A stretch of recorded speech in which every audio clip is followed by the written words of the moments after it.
आपने शायद कभी नोटिस नहीं किया होगा, लेकिन सुबह उठते ही हाथ ऑटोमेटिकली फोन की तरफ चला जाता है।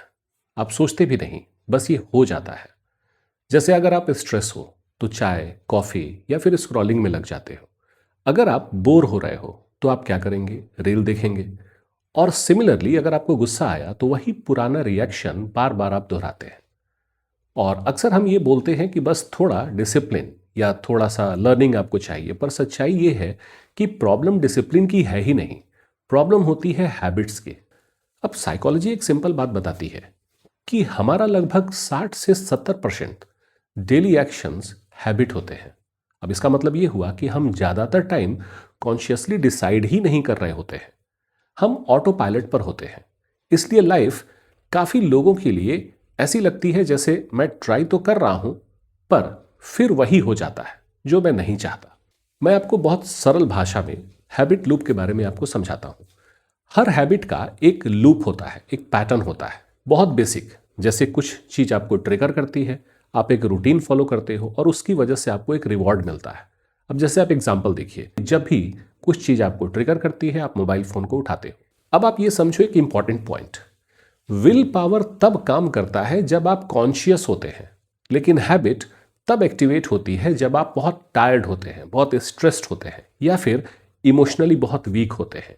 और उस टाइम विल पावर सबसे वीक होता है। और इसीलिए जब आप सोचते हैं कि कल से मैं ये काम करूंगा या करूंगी तो वो फेल हो जाता है। मोटिवेशन 2 दिन में खत्म होती है, क्योंकि हैबिट इमोशन के टाइम चालू होती है, लॉजिक के टाइम पर नहीं। अब इसका एक प्रैक्टिकल सॉल्यूशन आपको मैं बताता हूं, कैसे इस हैबिट को रिप्लेस करें। तो सॉल्यूशन क्या है कि हैबिट को तोड़ना थोड़ा मुश्किल होता है, लेकिन हैबिट को रिप्लेस करना बहुत पॉसिबल होता है। अब रूल बहुत सिंपल है कि अगर सेम ट्रिगर पर आप नई रूटीन को ले आते हैं तो वो सेम रिवॉर्ड देगा। फॉर एग्जाम्पल, अगर आपका ट्रिगर स्ट्रेस है तो पहले जो आप स्क्रॉलिंग करते थे, अब उस स्क्रॉलिंग की जगह पर कुछ और करिए। जैसे डीप ब्रीदिंग करिए, 2 4 5 मिनट के लिए बाहर निकल जाइए, पानी पीजिए, कुछ किताब पढ़िए। तो रिवॉर्ड जो है वो वही मिलेगा, रिलीफ। बस रूटीन थोड़ा सा चेंज हो जाएगा। इसलिए नई हैबिट्स रियलिस्टिक होनी चाहिए, परफेक्ट नहीं, डुएबल होना चाहिए। अब आप एक दिन का एक प्रैक्टिकल चैलेंज लीजिए।